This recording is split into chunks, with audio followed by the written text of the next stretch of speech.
Hello, and welcome to Learn Family University's course, Student Wellbeing and Successful Online Learning. This is the fifth of 9 videos that will be released from December 11th, 2020 to January 22nd, 2021. I'm your presenter today. I'm Pamela Santerre, the coordinator of online learning for Learn. My contact information is on the screen. Please feel free to email or call me. I'm happy to help you and your young people be successful with online learning in any way that I can. Just a disclaimer before we get started. In this course, you will learn principles of well-being that you can use to support the development of your young person's social and emotional learning. Having said that, you know your child best. It's not worth a dramatic battle to implement all of these recommendations. We care that your child wants to learn and knows how to learn way more than we care if your child complies with the general ideas collected from others.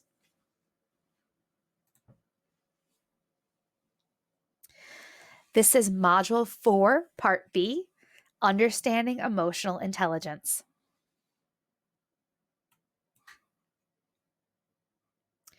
According to Psychology Today, emotional intelligence refers to the ability to identify and manage one's own emotions as well as the emotions of others.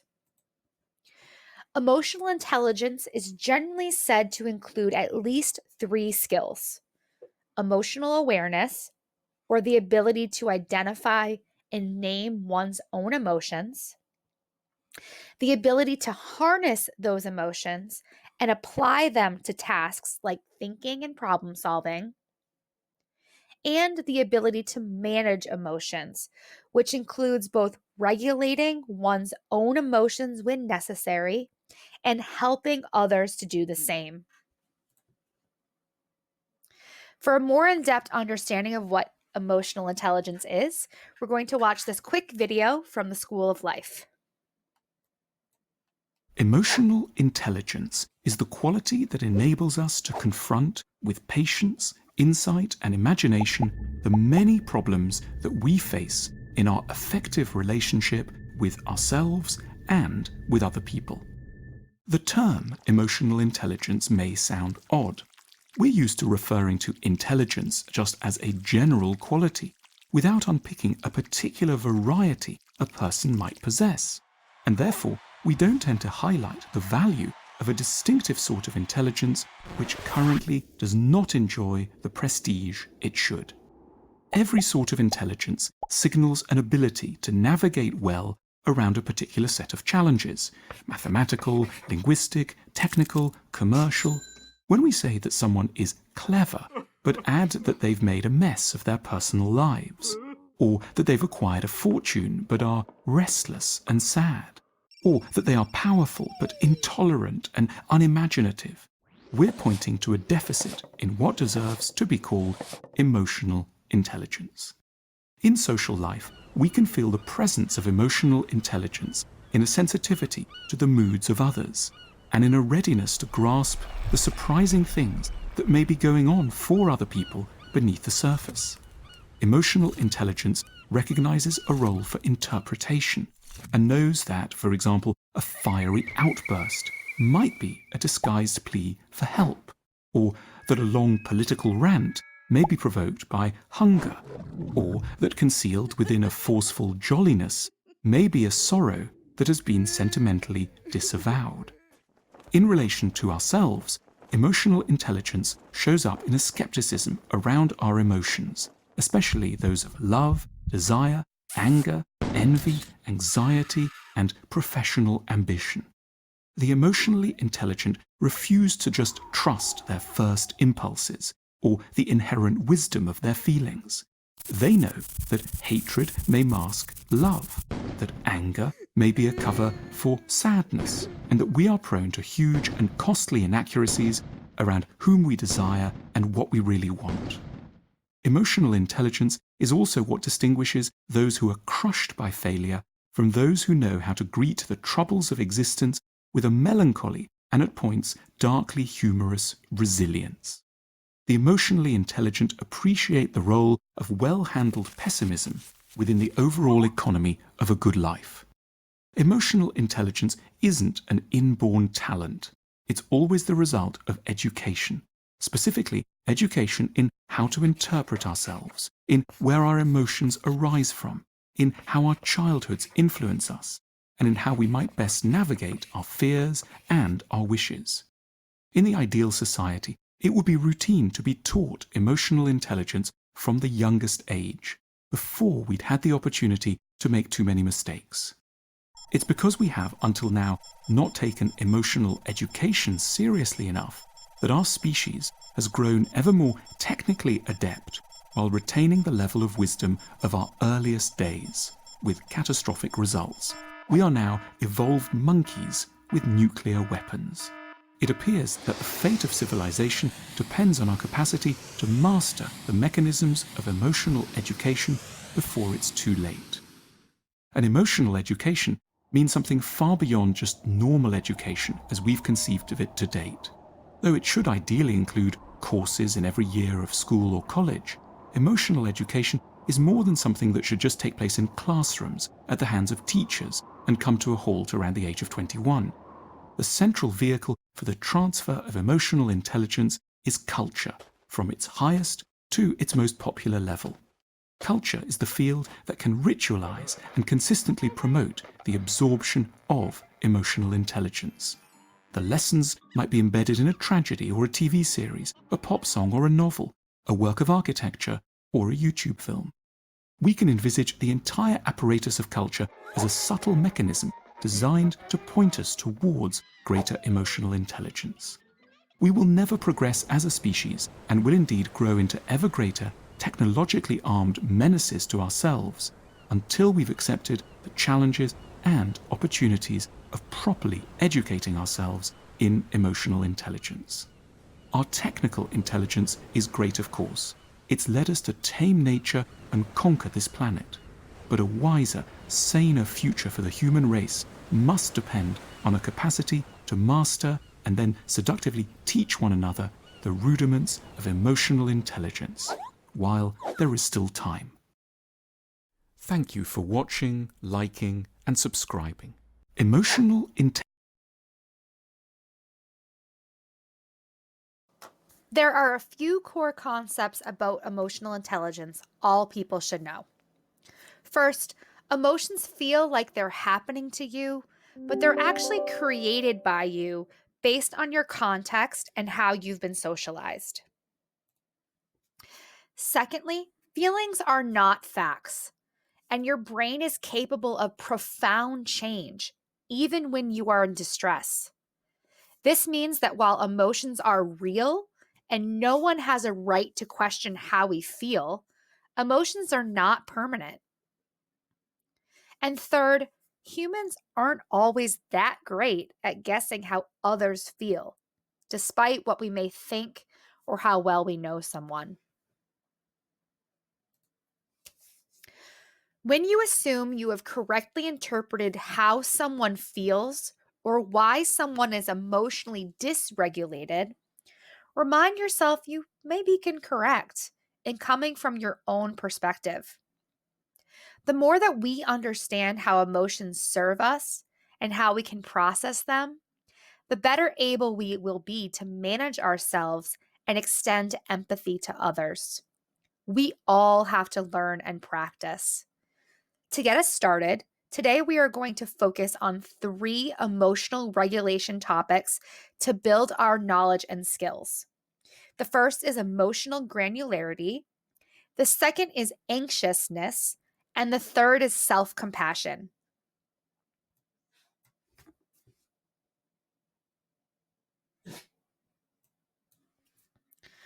Emotional granularity is the ability to have a wide range of precise, specific words to describe how you're feeling.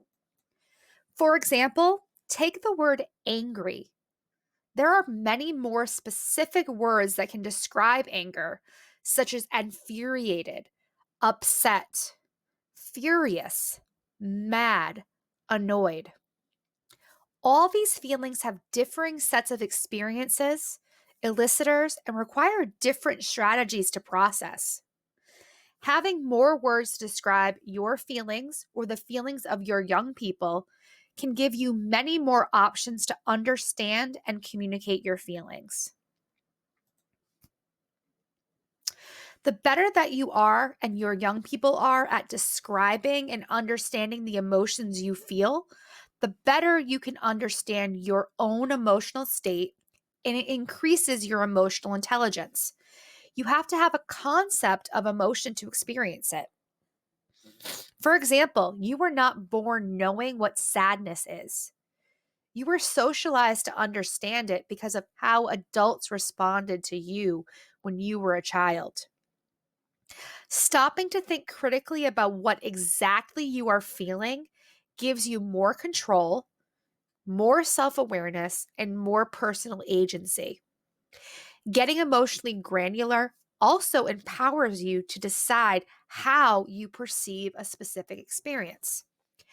This will help you manage your emotions more efficiently when working with your young people and coach them to better understand their emotions as well. Everyone is experiencing this time differently, and everyone feels different emotions in these moments. Young people need the capacity to describe the experience they are going through during this pandemic. At base, that is about having the skills to having the skills to define how you feel so it feels accurate.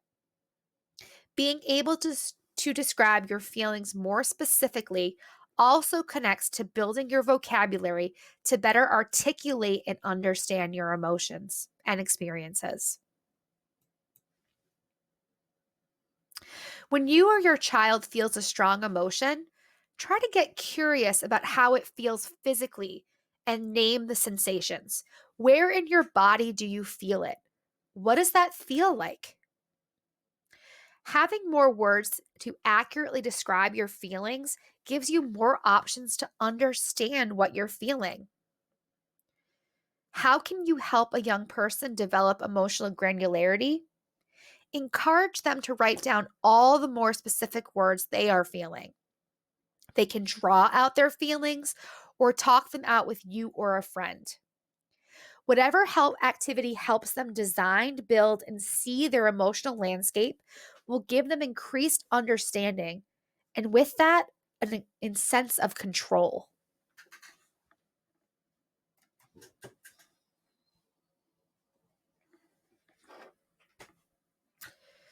Next, we will talk about anxiousness. Before we get started, just a disclaimer. In this section, we will be discussing anxiousness, which is a natural, everyday emotion that we all experience at some points in our lives. This is different from clinical anxiety disorder, which is when these feelings interfere with your daily activities, your relationships, and your overall physical and mental well being. If you feel like your child's anxiousness is interfering at all with them, we encourage you to reach out to your school's admin and let them know how your child is feeling. Anxiousness, like all emotions, is a physiological response. Your brain is attempting to respond to something that it perceives as threatening or something that makes you feel uncertain. It's easy for our minds to race as we try to make predictions about a world that doesn't feel stable right now. It's an understandable reaction to feeling like life is uncertain, unpredictable, and unsafe. And while it's true that we have limited power over the outside world, we can develop the skills to better manage the anxiousness that we are all experiencing.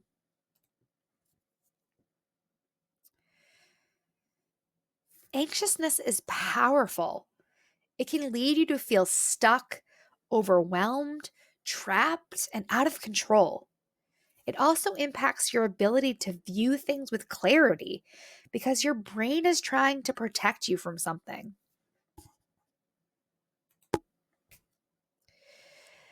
So, anxiousness often has a pattern that looks like this. So, when you have an anxiety provoking situation, you're going to have a physiological reaction. That might be an increased heart rate, muscle tension, sweating or blushing, dizziness, nausea, or a stomach ache. You'll also have cognitive symptoms, the what ifs, the worries about those physiological symptoms.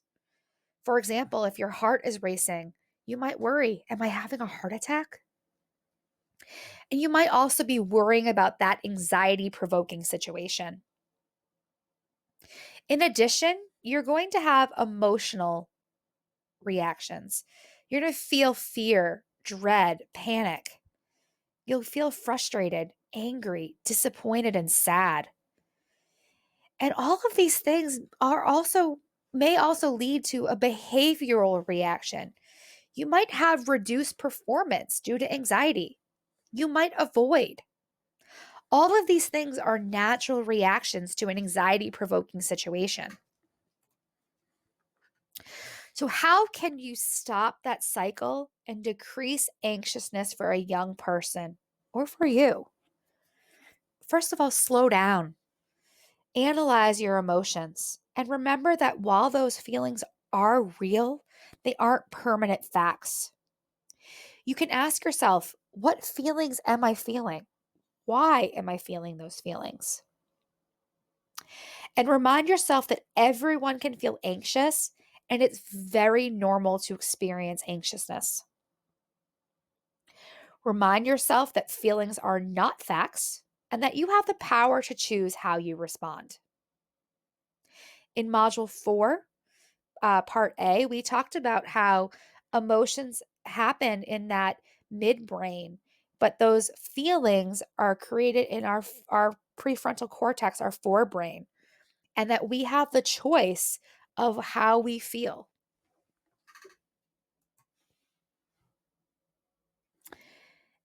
Remember, anxiousness is physical and it craves a physical response. So, some of the things that you can do is exercise, take a walk, practice mindfulness, and do a breathing exercise. All of those physical responses will help decrease your anxiety.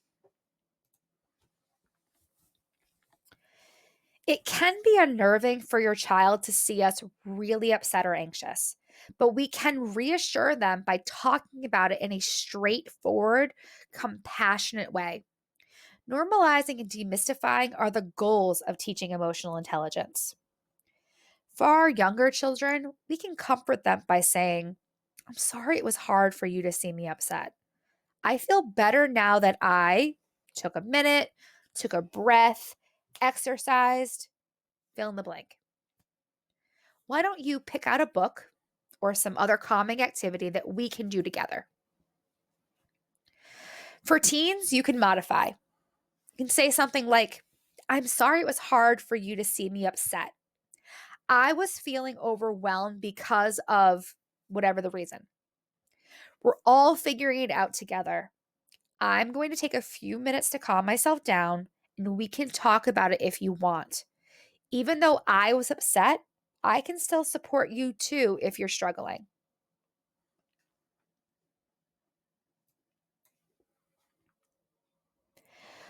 One of the things that we recommend that you do with your young people is read this anxiety tiny guide with them. We'll put a link to this tiny guide in the description of this video, as well as a facilitation guide of how you can have a conversation with it. It's a great way of helping to introduce in a developmentally appropriate way to your young people what anxiousness and anxiety feels like and how you can work through that.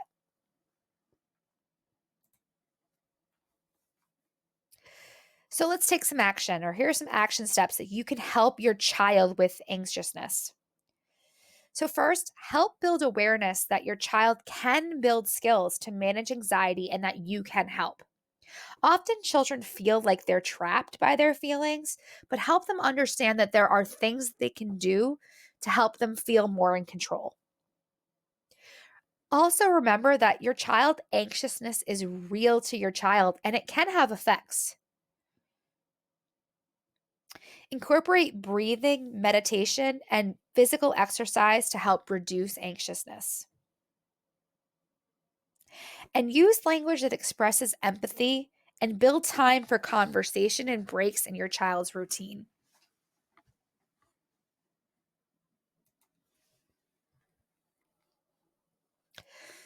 Our third topic today is self-compassion. So, emotional granularity is having the ability to have that wide, precise, specific words to describe how you're feeling. And we can apply that to our own self. So, it's self-compassion is choosing to turn towards your suffering with kindness and empathy. Empathy is the ability to understand and share the feelings of another. If we can't have compassion for ourselves, it's harder to empathize. For more information, we're going to watch this short talk from Kristin Neff, the world's leading researcher on self compassion.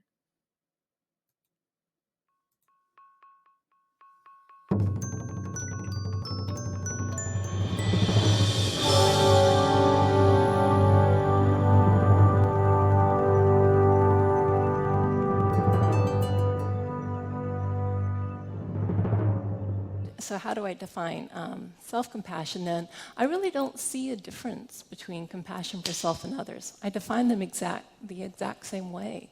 I argue that self-compassion has the components of a sense of kindness, care, understanding for yourself versus judgment, a sense of common humanity versus feeling isolated and cut off from others, and then a sense of mindfulness, right, being aware of the suffering that's occurring versus over-identification, which, again, I'll just clarify this in one moment. Let's go through each one separately. Okay, so self-kindness versus self-judgment. Kindness is more than just hearts and flowers, okay? Kindness has a very active component to it.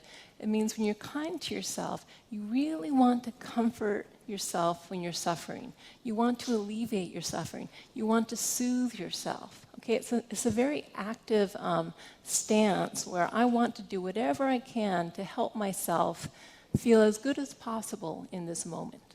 Okay. Common humanity, really framing one's own experience in light of the common human experience. It's very funny if I were to ask any of you, are a human being? Are you a human being? Yes, of course. Is everyone else a human being? Yes, of course. Does everyone else suffer? Yes, of course. You would say that logically. But in the moment when you just blew it at work, or you had someone reject you, or something really bad happens in your life, what happens non-rationally is that we get very egocentric. We feel like, why me? This somehow has happened to me. I'm the only one who's messed up. I'm the only one who's going through that difficult time. And we feel really cut off from others. It's as if somehow when things go wrong, that's abnormal. This is not supposed to be this way. Something has gone wrong. But is that the case? Has anything gone wrong? Is anything abnormal? No. That's what life is. Life goes wrong. No one in here signed a contract before you got, born in this world saying, I would be perfect, my life would be perfect, and yet it's like, this is not the plan I signed up for. I'm pissed off about it, right? That's how we react. The problem with that, and there's a lot of problems with that, but one of the main things is when we feel isolated and cut off from others, physiologically, that's very frightening. If you think evolutionarily, one of the worst things that can happen to us is to be isolated from the group, because then we aren't safe. And it's interesting, this aspect of well-being, I don't think has been studied enough.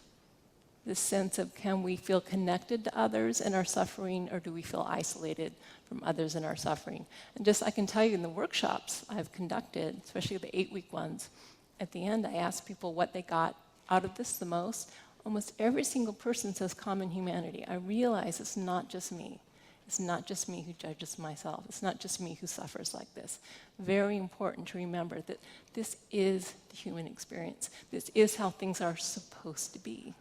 Okay, nothing has gone wrong. Yes, it's painful, but it's normal. It's natural. And then this is where the mindfulness comes in.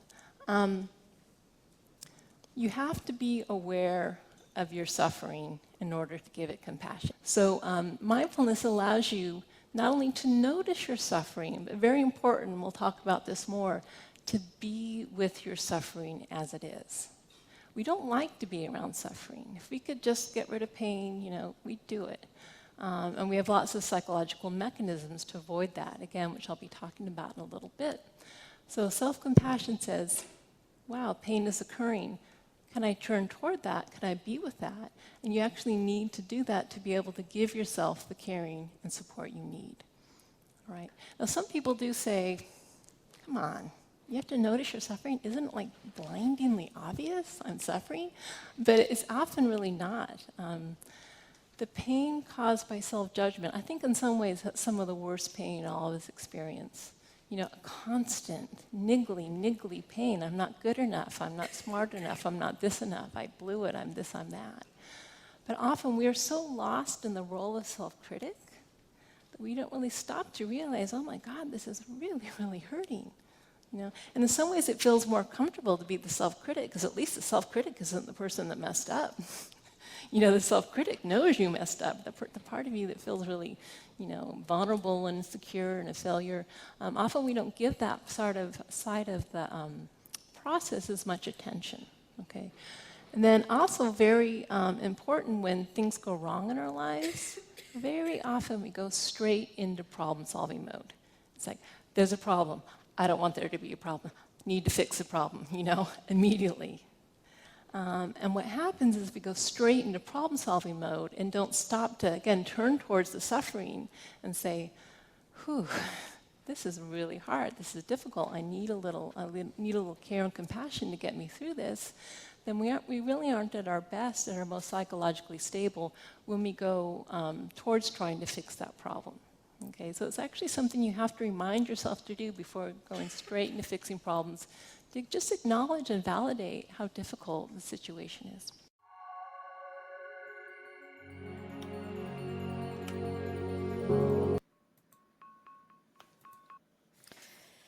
The truth is, it's not uncommon for us to be harder on ourselves than other people, especially when it comes to our kids. We so often blame ourselves for making a mistake with our kids or regretting a decision we made that somehow will follow them for the rest of their lives. But we can always repair our relationships, beginning with repairing the relationship we have with ourselves and modeling this for our children. We will make mistakes. Model compassion towards yourself so that you can coach the young people in your life to do the same.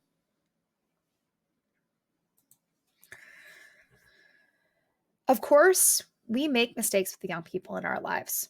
Sometimes those mistakes are big ones. But ironically, one of the ways we can repair those mistakes is to exercise compassion for ourselves. Self-compassion is essential to have the skills to hold ourselves accountable for our behavior, treat ourselves and others with dignity, and do better.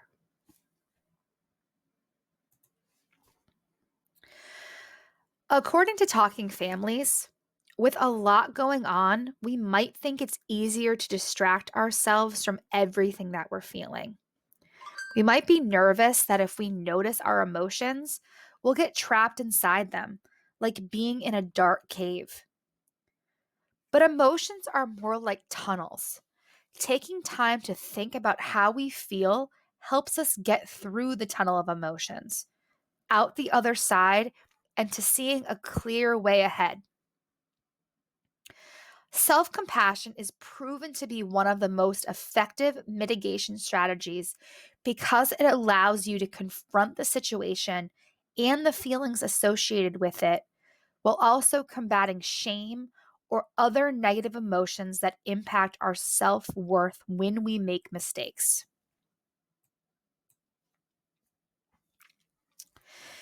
Even though we intellectually know that we should give ourselves and young people a break as we live through this pandemic and online learning, we can still be hard on ourselves.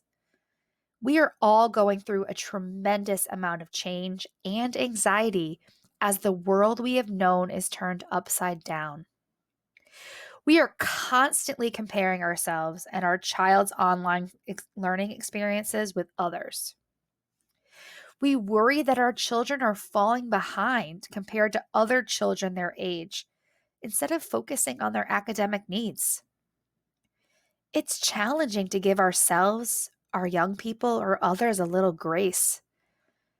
But when it comes to young people and how they will be learning online or having to be instantly flexible about how they go to school, teaching them to be self compassionate will make things a little easier for them. When you are self compassionate, it becomes easier to be compassionate and patient with others as well.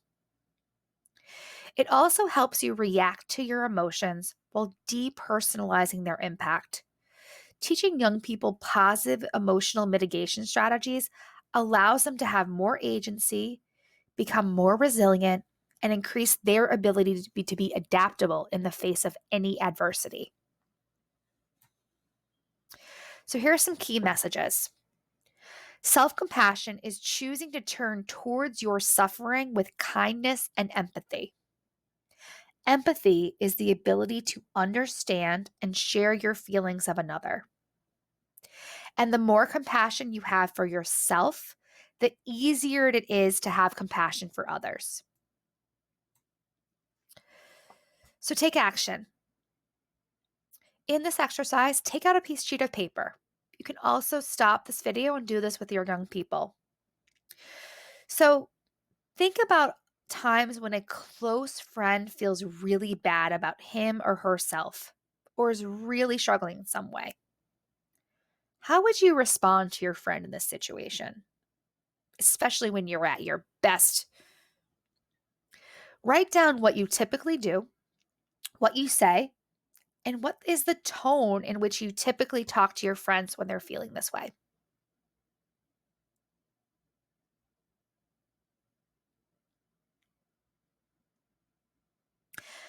Now think about times when you feel bad about yourself or you are struggling.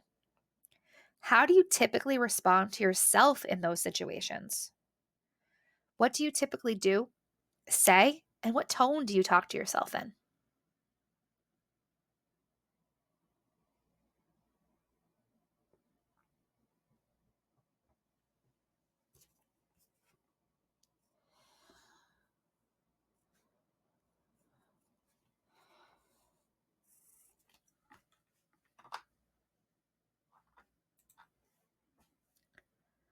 Look over those two lists. Do you notice a difference? If so, ask yourself why. What factors or fears come into play that lead you to treat yourself and others so differently?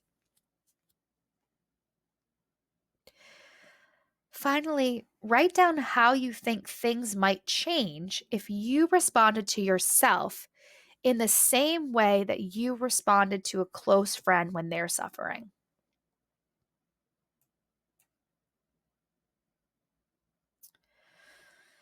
Dr. Kristen Neff's final piece of advice is treat yourself as you would treat a good friend. And we also invite you to visit her website, selfcompassion.org, for more practices with self compassion, including guided meditation and exercises. These are the resources that we used for today's video. Modules 5 and 6 will be available on Friday, January 8th, 2021. And if you'd like to dive deeper into these topics, we encourage you to register for our self-paced course.